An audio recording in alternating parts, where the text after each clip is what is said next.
we are making one of the most emblematic dishes in Roman pasta dishes in Roman cooking, pasta alla matriciana, which literally means pasta in the style of the woman from Amatrice. And I've got to try and collect my thoughts here because with this silly technology stuff, I did a lot of research today. I know the history of this dish quite well, but we're going to go through it. So, the town of Amatrice is a small town in the region of Lazio, which is part of Rome. And I believe it was annexed sometime in the early 1900s, maybe the 1930s. And so what happened was that the people of Amatrice had this dish that they really called their own. And how's that camera angle? All right. And of course, when the Romans kind of took over, as Romans do, they decided to make, these dishes part of their own repertoire and amend them in the Roman way. So the main four classic Roman pasta dishes: pasta alla carbonara, cacio e pepe, pasta alla gricia, and we have amatriciana. And feel free to ask questions along the way. There's a slight delay, but we are here to have fun and answer questions. We're going to make this dish in real time. Okay, so a little backstory, and then we'll jump into this. So the original version of amatriciana was really pasta alla gricia, which predates tomatoes. Until Christopher Columbus discovered the New World, and then you had missionaries from Spain and Italy, going to Mexico, etc. And when they brought back the tomato, this dish became tomato-based. But originally it was just guanciale, which is jowl from the pig, and pasta cooking water and cheese. So it's basically a carbonara, but without the egg. So to make this dish, there are many different versions. The original one from Amatrice uses San Marzano tomatoes, which are grown in that volcanic soil below Mount Vesuvio. This is one of my favorite producers. It's a small family, Luigi Vitelli. As long as the can says DOP on it, denomination of protected origin, you're almost guaranteed that the tomatoes are grown in Italy, in that specific region in Campania below Naples. Now, there was a situation, I think around 2011, where the Italian government went in and did a big sting operation because a lot of these growers were mislabeling all of the canned tomatoes that were being sent to America and other parts of the world. And a lot of people went to prison and were fined. I'm reasonably confident that if you get a can that says DOP, you're probably assured it's going to be a good quality product. I always buy the tomatoes whole. So all I've done so far is I've just taken a can of these tomatoes and crushed them by hand. Just kind of pinch them. I have a little bit of good grated Pecorino Romano cheese, sheep's milk cheese, which would be traditional with this dish. And then guanciale, which is cured pork jowl from the jowl of the pig. If you don't have guanciale, you could certainly use pancetta or even bacon, but the guanciale, it has kind of more of a deeper funk, and it adds a really interesting earthy flavor, and I really, really like it. And you can get these things online sometimes, and also from good butchers.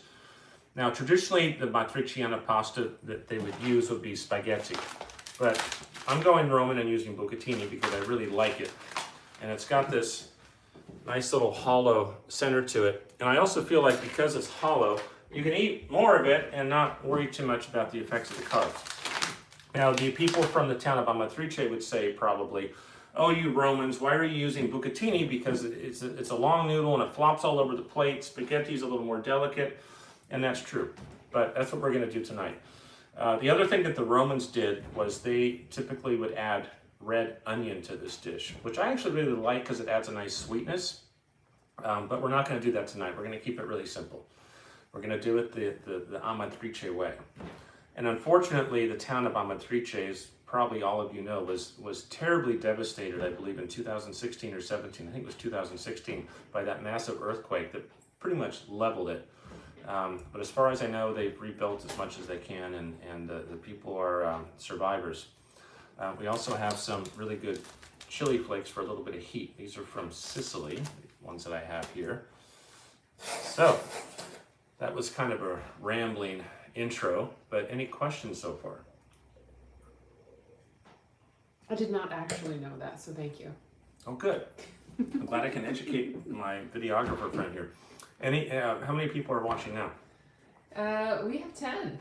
Okay, all right. I'm sorry for the people that may not be able to watch because of our technological issues. All right, so do you have any questions for me, Lori?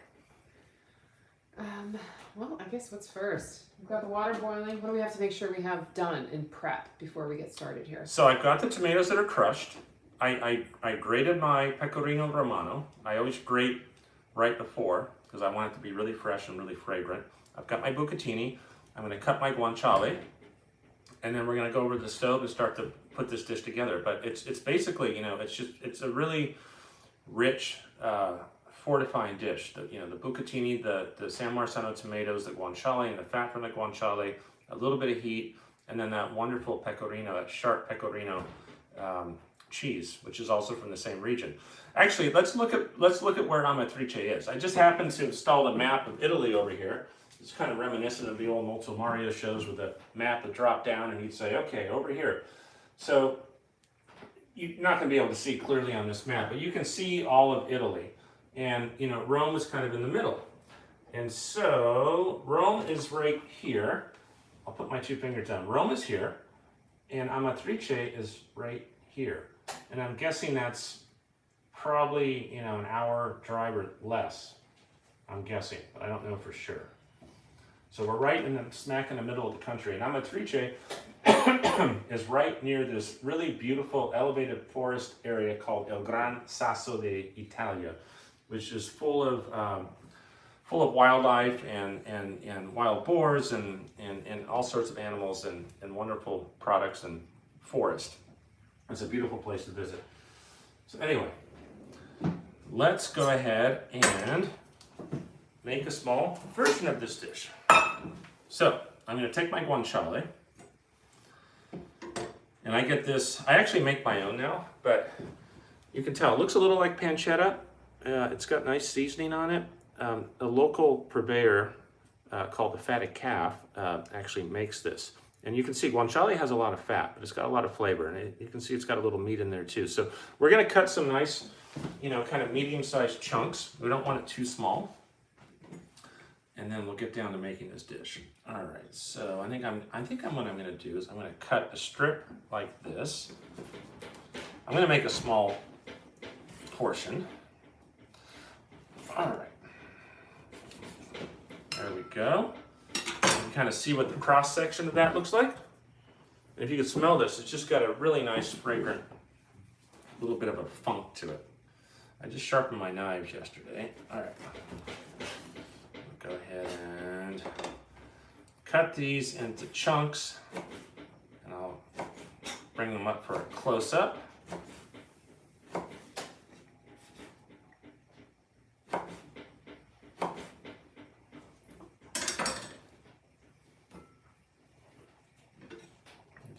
More piece. So kind of about this size. All right.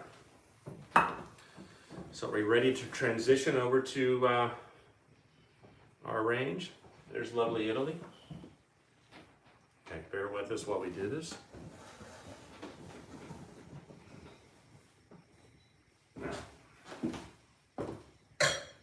Again, any questions yet?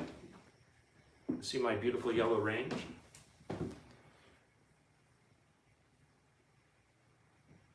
Okay. Get the water back on full. What I'm going to do is get my pan on with a little bit of extra virgin olive oil, just to get it going. There's plenty of fat in the guanciale. How much olive oil, James? That's probably about 2 tablespoons. Maybe a little less, probably 1.5. What kind of olive oil do you use, James? I currently use an estate bottled extra virgin olive oil that I buy from my friends at the Spanish table. You probably know that Spain produces almost half of the world's olive oil alone. They have so many olive trees. In fact, a lot of the oil from Italy is actually purchased from Spain. Certainly not all of it, but much of it is. So if you're buying Italian olive oil, you might actually be buying Spanish olive oil. So I'm going to take my tongs. Thanks again for your patience here. This craziness. And I'm just going to start to get this hot and get it rendered down. The idea is we're not going to make this like super crispy, like crispy bacon. We're going to cook it enough so the fat renders out and it gets a little bit of color on it. And then if this is particularly fatty, so if there's a lot of extra fat in the pan, we'll remove a little bit of it. We'll want to leave a little, but we'll probably remove some.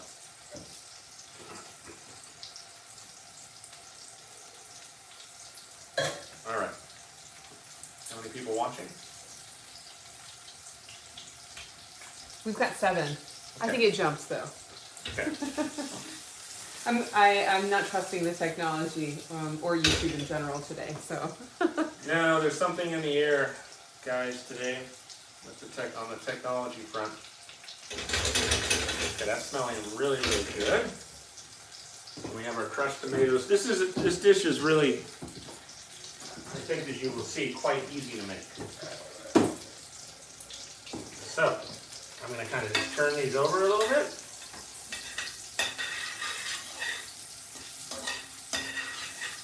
What are we looking for, James, there? You just want to render off some of the fat and get a little bit of color. I'm going to turn down the heat. It's on high. I'm going to turn it down a little bit so it doesn't go too fast. I just want to get, you can see that piece is starting to get a little bit of color on it. So that's what we're looking for. And Lori just got this fancy new tripod, which we're not using yet, but it has a gimbal on it. And we're excited to try that out for next time.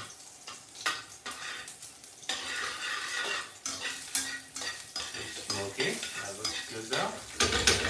Our water's coming back to the boil, so that's good. And we salted it.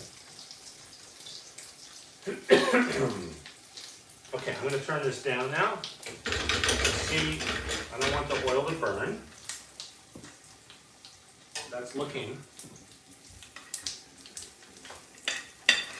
Yeah, actually, without the overhead lights on, this looks a lot better. So that's looking pretty good.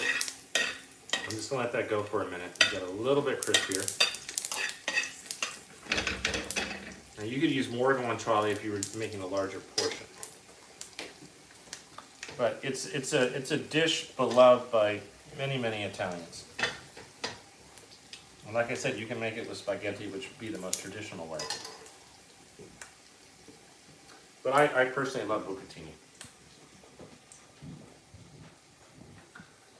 Anyone know the history of, while we're waiting for this to render down, the history of carbonara and how that was invented? We could touch on that for a minute. I think some of you saw my carbonara video. I think Alex and Olivia were watching. That was our first video. We had some difficulties then too, but it went a lot better. For our first one too. For our first one. So there are many theories around the origins of carbonara, and the Italians love to argue about these things endlessly. They thrive on it, which I think is a great thing. So carbonara literally means the wife of the coal miner.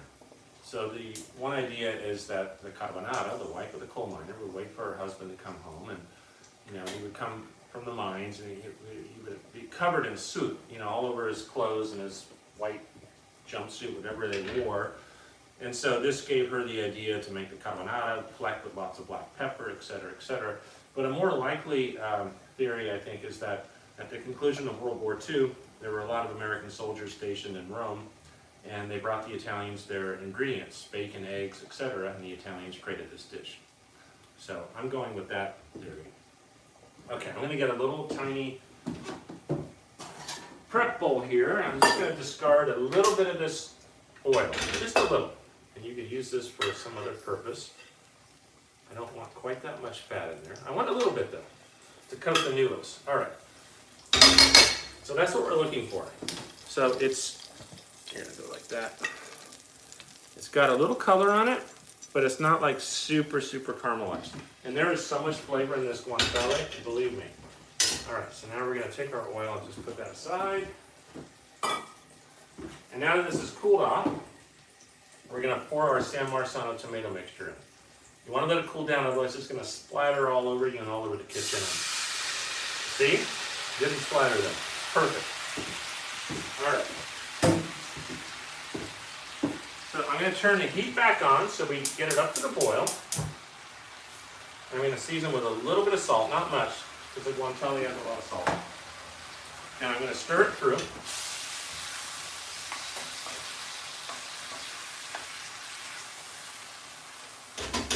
And then I'm going to lower it to a simmer and just let it go for about 10-15 minutes. And then add some chili flakes and then it's basically done. Now if you were going to include onion, which I do like, you would include that right before you add the tomatoes. So when the guanciale is about sort of a third of the way rendered, throw in your red onions and let those cook down. Okay, I'm going to turn that down.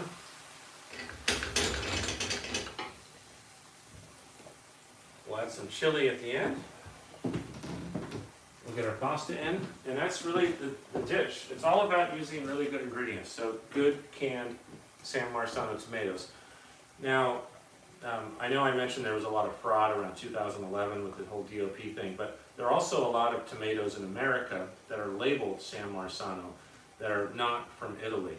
Some of them are decent products. There's one, it's a white can with red letters. In small print it says grown in California, and they're okay. They're actually pretty good. But then there are other versions that use the San Marzano brand. I don't know where they're being grown, but they're not a good product, and you want to avoid them. So this is going to be done in probably, I don't know, 7 or 8 minutes. You could let it go a little longer, but I think that will be perfect. And we'll do a close-up here and show you what it looks like. I can get my bucatini portioned out. So in Italy, as I'm sure you all know, pasta is typically a primo, first course. And most Italians eat about 100 grams of pasta, which is 100 grams of pasta, maybe a little more. They don't eat huge portions because they're going to have a second course. And often the second course is actually whatever the main braise or meat, whatever they're cooking. Often they'll braise something, and then they'll toss a pasta with the sauce as a first course from the braising liquids from the meat, and then they'll serve the meat or whatever it is as a main course. But I would say that is about 100 grams of pasta. So that's a pretty generous portion for one person. But you know, in America, sometimes we just have pasta for dinner, so we have really big bowl, which is fine. Sometimes it's just that's the thing to do. But I'm going to cook just a little bit extra, so Lori can take some home to Misha. Everybody's happy. This is, oh, by the way, what kind of pasta? So, let's talk about that for a minute while this is going, because this is important. I'm going to turn that up just a tiny, tiny bit. I'm going to turn down the water. So when you're talking about pasta, there's fresh pasta and dry pasta. Let's just talk for a minute about the differences. You're probably all aware of this, but there is a tendency in America to assume that fresh pasta is inherently better than dry pasta. It's not better, it's just different. It's typically made with flour and eggs, and it doesn't hold up to every application. So there's a place and time for fresh pasta and a place and time for dry pasta, or pasta asciutta, they call it in Italian. Now, making dry pasta is a lot more complicated. This is not something you can make at home. You need a factory, you need certain climatic conditions. All of these noodles, the old pasta companies, the good ones, they extrude these through bronze dies. And what the bronze does, it creates a noodle that's porous, that can stay al dente and also pick up the sauce really well. A lot of the cheaper brands of dry pasta use Teflon dies, and they get all mushy and they fall apart, and they're no bueno. So for carbonara, for example, I would not recommend using a fresh pasta because it's too delicate. It'll soak up all that oil and turn into a greasy rag. You want a dry pasta that can hold up and stay al dente. So this pasta is Rusticella di Abruzzo, which is appropriate because Abruzzo is in around that region where we're talking about over here. If you can't find the brown bag Rusticella di Abruzzo, my go-to sort of big Italian brand would be the blue box, not Barilla. They're okay, but I like Di Cecco better. Di Cecco is a good one. You can find it pretty much anywhere in this country. But if you could go for something a little more artisan, that's fun too. So this says 10 to 12 minutes cook time. I want this to be al dente. So it says 10 to 12 minutes. I'm going to check it at 8 minutes, 9 minutes, and then I might pull it out a minute earlier, depending, and then sort of finish it in the sauce.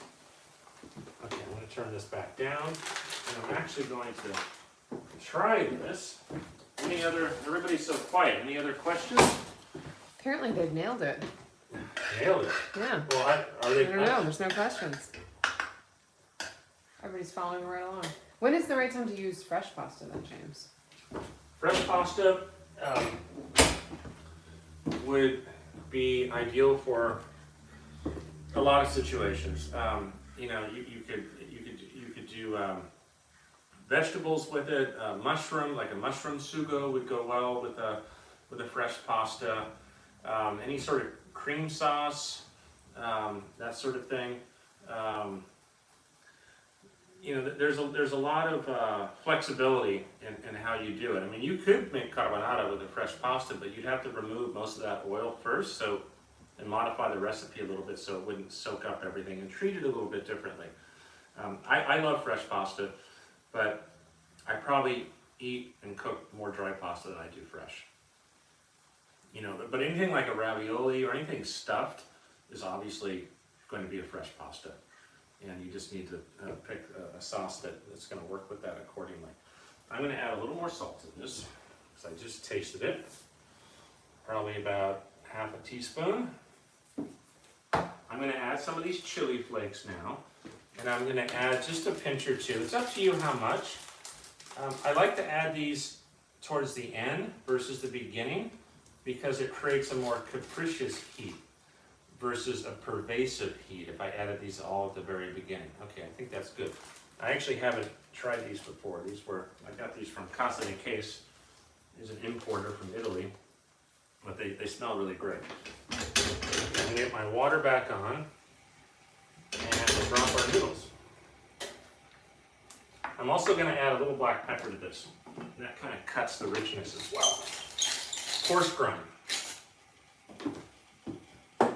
And remember, pasta cooking water is your friend, because it starts to have all of that starch that's released from the noodle as you cook it. So about halfway through, when the noodles are cooked, you've got a real treasure when it comes to the water. Because if your sauce ever gets a little too tight, dries up a little bit, a little splash of that pasta cooking water will just help emulsify it and bring it back to life. So that's a really great trick. All of these dishes in Italy, most of them have come out of necessity and poverty. What do we have left over? How can we extend and stretch ingredients and feed people? And often, especially in the South, when they make fresh pasta, they won't even use eggs. Eggs are really valuable, so they'll just make it with flour and water. It's a different product. I mean, there's so many micro-regions all across Italy. It's fascinating. But this is one of my favorite Roman dishes. I would say I put this on par with a good carbonara. I also like a good cacio e pepe. Pasta alla gricia isn't something I really make that often, because I'd rather add the egg to it and make a carbonara, because I think it tastes even better. But either way. What is your favorite Roman dish, Lori? Whatever you're cooking? What's the last Roman dish that you cooked at home? Cooked. Well. Lori needs pasta because she's a runner. Yeah, I do. I do need my carbs. We probably made a simple carbonara at home. But I also have to say that we ordered a fantastic lasagna last weekend from, where from? Amatrice. Oh, was it good? It was great. Yeah, nice. Okay, my hair is going all over the place here. Okay, I'm going to drop my pasta. Ready? Salted water. And I'm going to set a timer. Set a timer for 9 minutes. Okay, 9 minutes and counting. Well, at least that technology worked for you today. Siri's listening. Yeah, I was hoping to be in landscape mode for this video, but YouTube Live just didn't want to launch in landscape mode for some reason. All right. I need to pour Lori a little more non-champagne.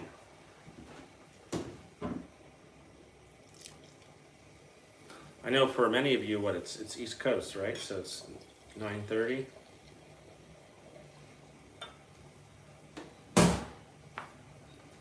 Alex, any questions?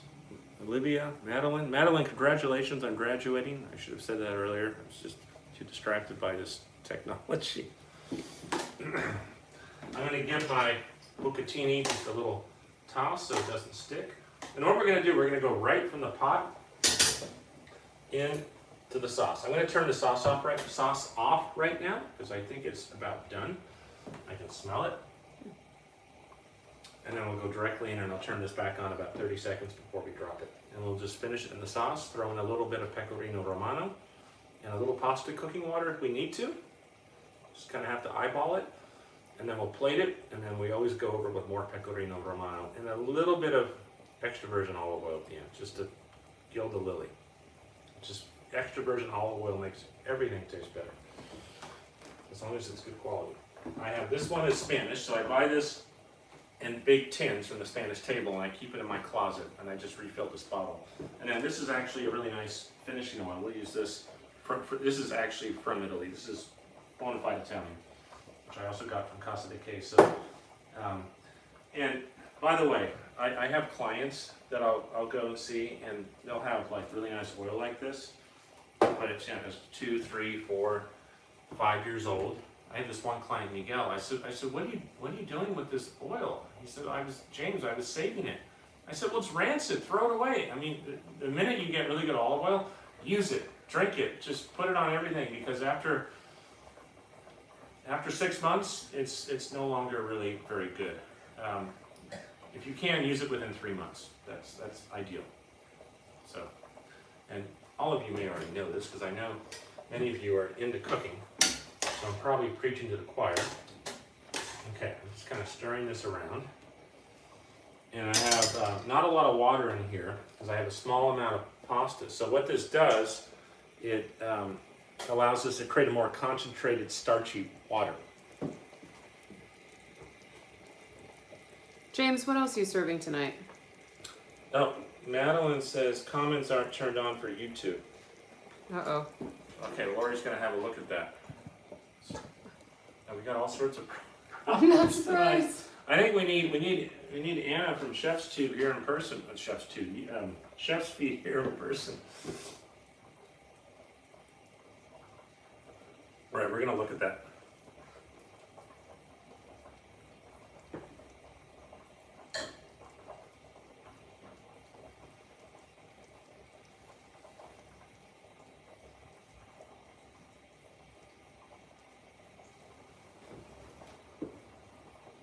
I can smell all of the sort of starchiness coming out of the pasta water from the noodle. It smells really good.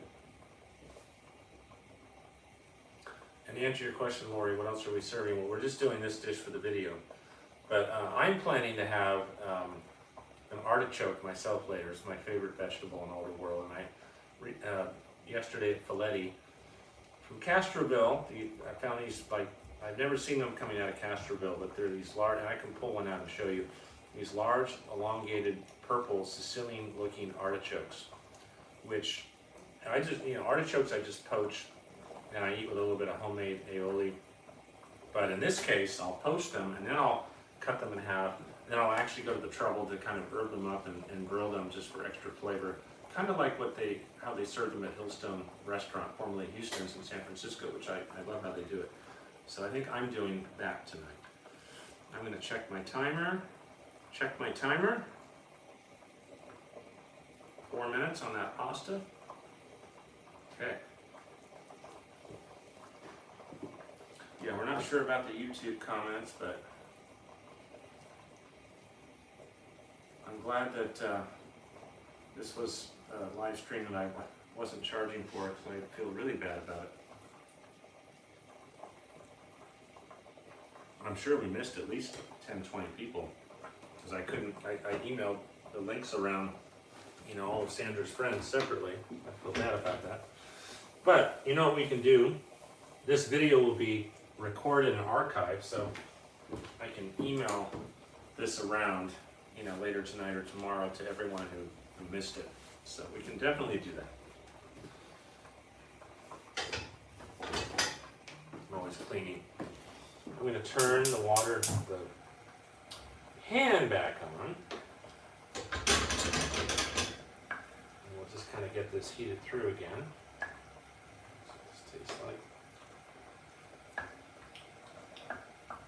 nice. Got a little bit of heat in there. We're definitely going to want to add some pasta cooking water. Your friends are messaging us comments now, so way to go participating. What kind of olive oil would you recommend at the grocery store? Let's say Whole Foods, something more mainstream. What do you look If you for? can find the bottle that says California olive oil, I think it's part of a collective. I don't get the ones that are infused with like garlic and stuff like that, but there's a brand of olive oil. It's called California, and most Whole Foods have them. I don't know, you know, Alex and the girls where you are, but I think it's a pretty big producer. I bet they have them out there too. But that would be a good one. Anything that says extra virgin, you know, Spain keeps all the best oil for themselves, and extra virgin olive oil in Spain is so inexpensive. That's why everybody in Spain fries in it, and we don't do that here because it's cost prohibitive. Check my timer. Okay, 2 minutes. I'm going to check one of these. Oh, I can tell it's, well, getting closer.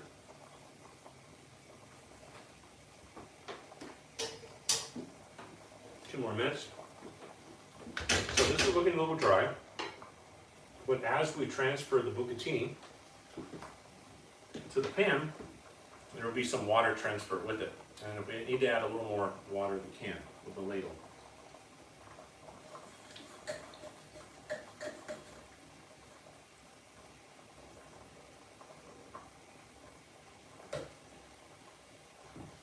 All right.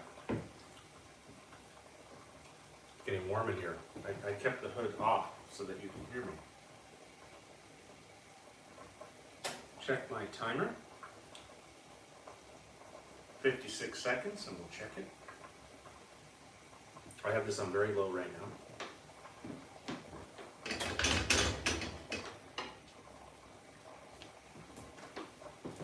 Have all of you who are watching had some version of this dish before? And are you able to leave comments now, or no? Is Anna still in? I'm logged in under the chef's feed, but I don't think it, oh well. Well, you can text me. Lori's got my computer in front of her. Check my timer. Okay, 9 seconds. Check one of these. We're probably darn close.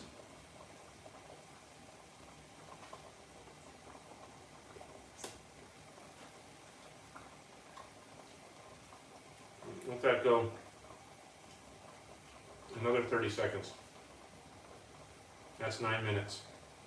And the package said 10 to 12, so I think the lower number is probably for al dente, so we'll go for 10. And always put plenty of salt in your pasta water. It's the only opportunity you have to season a noodle. Even if your sauce is perfectly seasoned, if you don't salt your pasta water, you will know the difference. It will not be as good. I guarantee it will not be as good. Very, very important. I'm going to turn that down. Turn this up a little bit. I'm going to start to transfer our bucatini, all the water, right in here.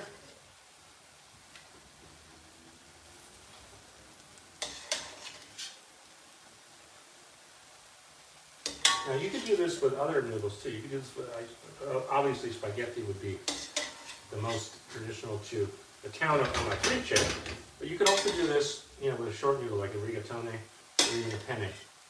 But I think it lends itself well to a long noodle. Okay, I have it on high heat and I'm just tossing.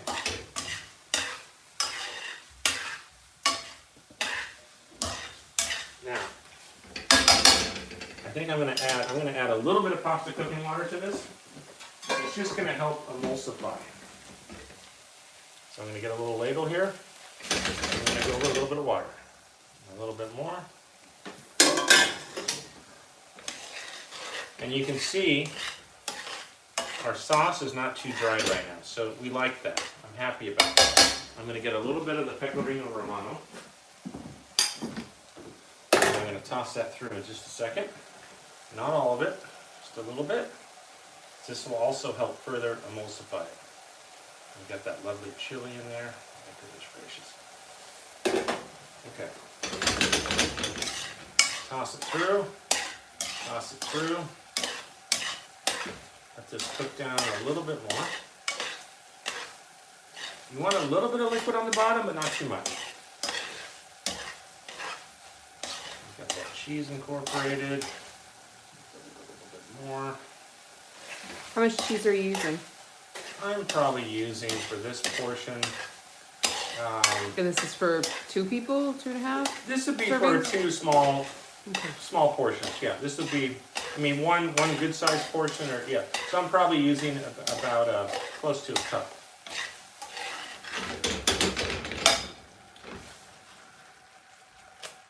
Toss it through.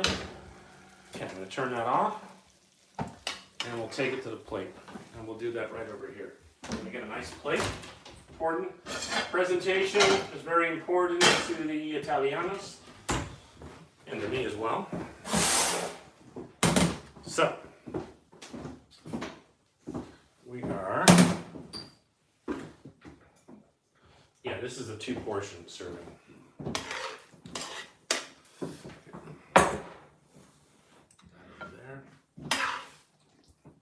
And I'm just going to take it to the plate. Guanciale.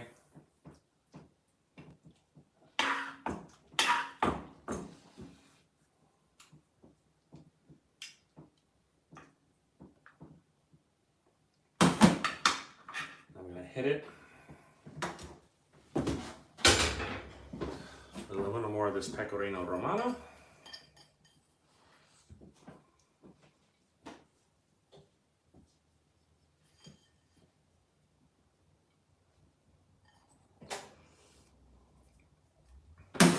And that's the dish.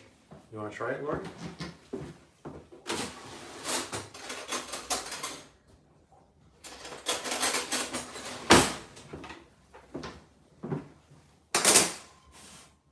You want to try it? No? Have a look at this. Okay. Go ahead. It's hot. It does look hot. Yeah. So in Italy, you be careful, don't burn yourself.